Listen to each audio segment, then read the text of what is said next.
શિક્ષકોની માંગે પૂરી કરો, નહીંતર ખુરશી ખાલી કરો. એવા સૂત્રોચ્ચારથી નલિયા ભુજ હાઈવે ચક્કા જામ કરાયું.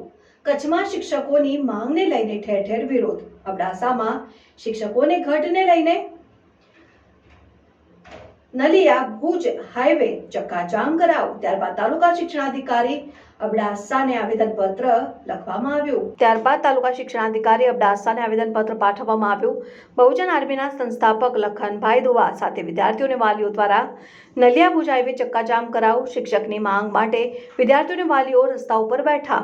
અબડાસામાં 600 શિક્ષકોની ઘટ, જિલ્લામાં 5000 જેટલા શિક્ષકોની ઘટ. શિક્ષકોની માંગને લઈને હવે વિદ્યાર્થીઓ પણ રસ્તા ઉપર ઉતર્યા.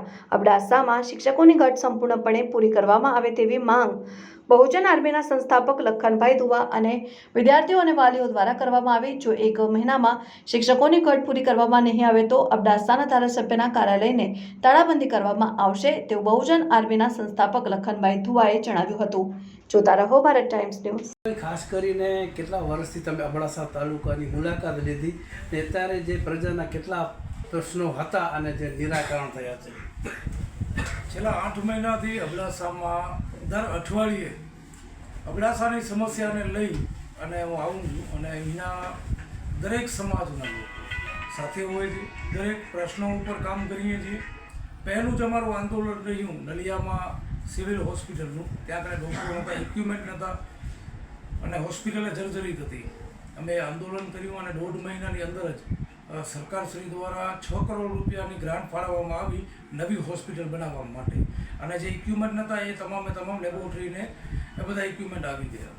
એ બાદ અલગ અલગ ગામડાઓમાં જઈ જ્યાં આગળ એક પણ શિક્ષક નહોતું અથવા એક શિક્ષક હતું તો તાલુકા શિક્ષણ અધિકારીને રજૂઆત કરી અને જ્યાં શિક્ષક વધારે છે ત્યાંથી એ જ્યાં ઓછા છે એવી 4 થી 5 ગામોમાં શિક્ષકો મોકલવામાં આવ્યા. ખાસ એક હાલ જ મુદ્દો છે માછીમારોનો, જે બગડિયા એકલકડી કે હોય એ માછીમારી દૂધપાક 2 મહિના સુધી બંધ હતી. તો માછીમારો બધા એમાં અમારી પાસે રજૂઆત કરીને હું પોતે ત્યાં કને મળવા ગયો અમારી ટીમ દ્વારા.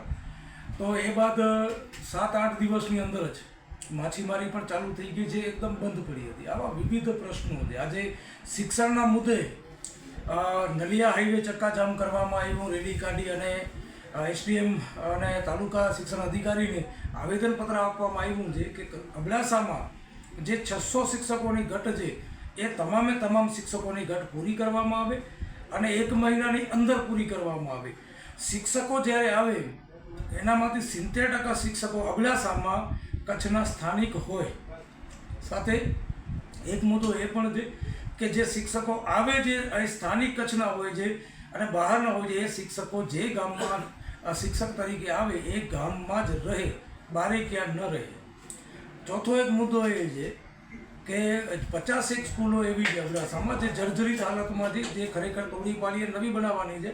તો મારી એ માંગ છે સરકાર પાસે કે એ તમામ સ્કૂલો તોડી અને 1 મહિનાની અંદર નવું બાંધકામ શરૂ કરવામાં આવે.